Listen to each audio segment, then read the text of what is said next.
All right, what I have here is my friends, Them Dirty Roses. You should check them out because they're really, really good. This is a song that I co-produced with them a couple years ago called Good Life. It's just a classic in-your-face rocker, just good old Southern rock. That said, I've got this guitar solo pulled up, dry as a bone, no EQ, no anything, and we'll talk about what each plugin does and how possibly I would use it on this guitar solo. So let me give you just a little sample of the track.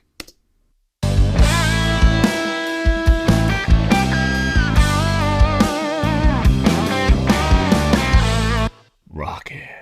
All right, so the A5, which is a great choice for something like this. It's just a great guitar tool. So what I may do is come in with a, like the 4-band version of the EQ. So I have 2 different boost points at my fingertips. 3K we know is angry on a guitar. And does this guitar sound angry right there? It kind of does. So let's just boost a couple dB of that. Then we'll boost a couple dB of 7 just for just a little gloss to cut through the mix better. We're going to add some transformer, some preamp saturation, right here, just a touch of it. And, just a little high pass, low pass filter. Why not? It's here and everything. And now let's give it a listen before and after, okay?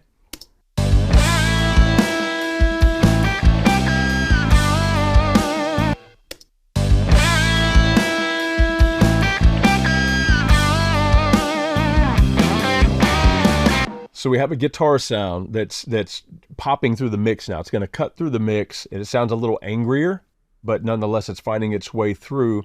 And that's the power of the API circuit. And wait, if you come back a little later, we're going to deep dive into each one of these, and we'll go into some drums, and I think you'll be floored by what the API circuit can do on a drum.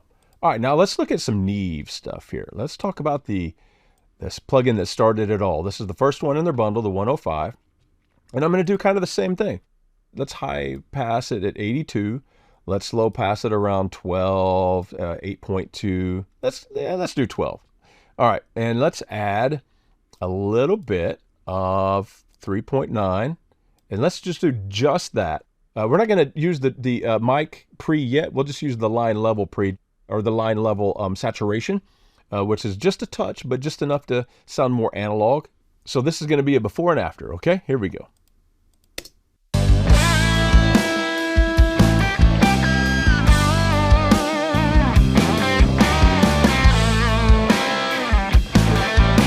You hear that angry 3-4K thing punching through. So what we may do to augment that on this solo would be, let's come in around 7 and just add just a touch, just kind of counteract. We want the aggression, but we'd want just a little bit of polish too.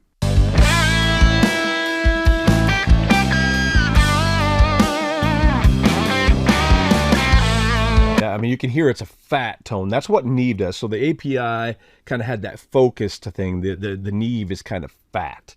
You put a little reverb and delay on that, and you got your, you have yourself a record. All right, now let's talk about the 1073.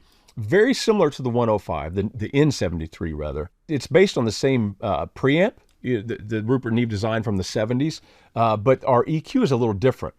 This one actually has some other things. Again, when we do the deep dive, we'll come back, but it has a few bells and whistles that are different than the 105, and I still use them both regularly. But let's kind of do the same kind of a thing. So let's come up here, choose 4.8K, and boost it just a little bit, and then we'll boost a little bit of 10K, and we'll high pass at 80. In this situation, let's use the mic pre-gain instead of the line level, and boost it up a little bit. And I'm going to do the auto gain here. There we go. Now let's check it out before and after.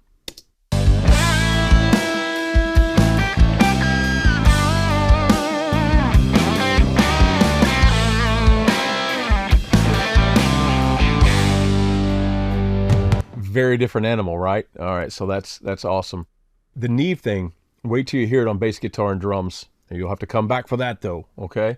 All right, so now let's go to the Motor City EQ, the MoQ here. Let's kind of do a similar thing. Let's add just a touch of 5K. Let's add just a little bit of polish up here. We could actually come in and add just a little bit of low frequency too at 320 and 130, just so you can kind of hear the sound of the circuit. We're only doing a minor amount here, but you'll hear it, trust me. Before and after.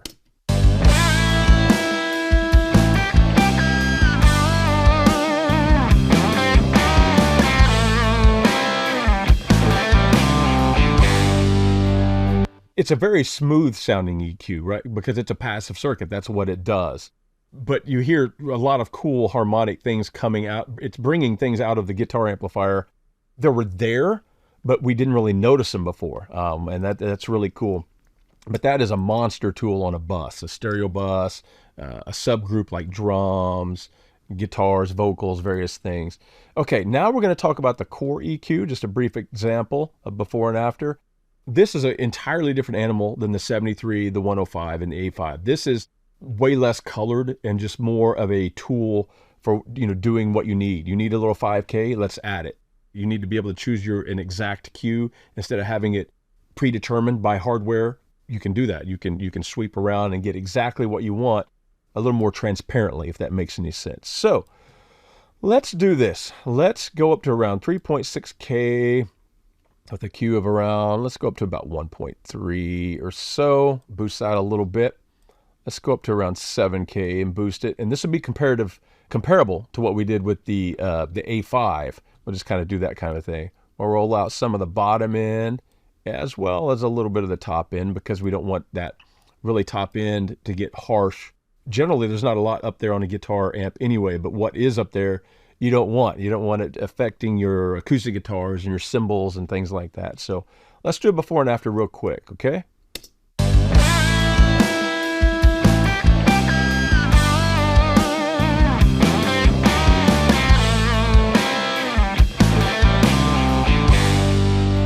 Did you notice that massive difference? So whereas the A5 and the Neve emulations had a very signature tone, with this, it's like we needed to boost a little bit more to make our levels of boost and cuts as audible, because it's a more transparent EQ, if that makes sense. It doesn't have quite as much flavor, but that's good. My own mixing, for example, I use a wide variety of EQs across my mixes because I want separation, and that's how you build separation into a mix, is by mixing and matching EQ modules. It's a great tool. Okay, so now let's talk about the core compressor. Guitar solo may not be the best thing to use for a compressor, but we're going to do it anyway. All right, so let's do this. Let's turn the attack down to around 10 milliseconds here. Let's turn the release up fairly quick to around, let's go around 60. Let's add some body. Why not? Just for fun. And let's bring down our threshold until we get something that sounds cool.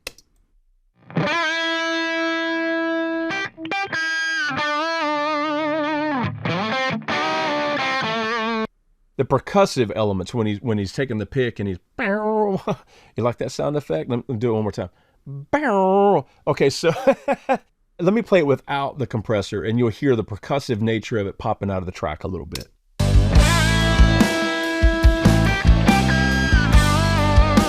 Especially once we add our high frequency EQ. So let's just add that back in there from one of the circuits here, the A5. And that way that has a little more bite.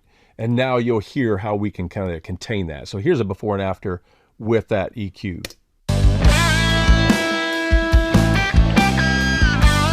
Okay, you hear some of those frequencies jumping out. Now let's use the compressor on it in tandem with the EQ.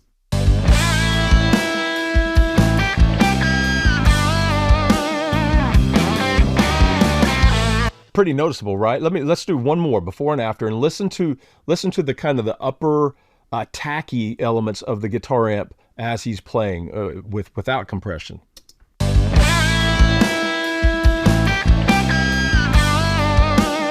With.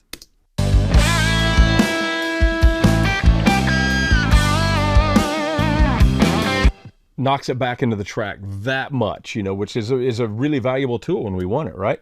Okay, so now let's go up to the bass guitar for a second, and let's talk about the last plugin in the bundle here, Smash. Last but not least. So I want to play the guitar part just raw, right?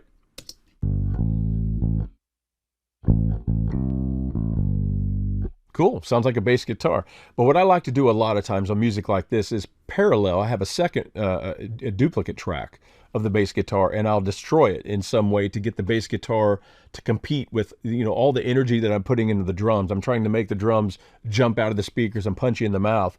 And the electric guitars, I mean, it's Les Paul's into a Marshall on, 11, right? So they're going to punch us in the mouth. So the bass player, bless his heart, he needs to be heard too. It's like the piccolo girl in the school band. It's like, I want to be heard. So sometimes you have to do something to add some aggression and attack to the bass guitar beyond that.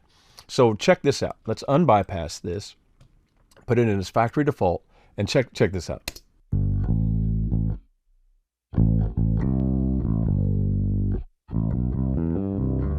Okay, you're like, well, I'm not really hearing what you're talking about. Okay, now we've contained. We have a smashed guitar signal to where we're setting our boundaries of how loud the bass is going to be. But now we will start adding our anger to it. You ready?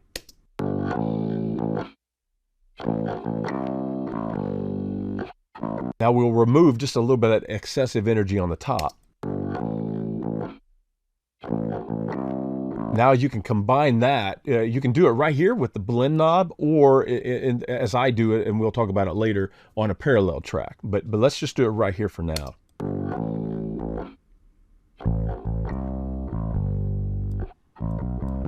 So let's do a before and after, dry bass. Now we'll call it the new and improved mean bass.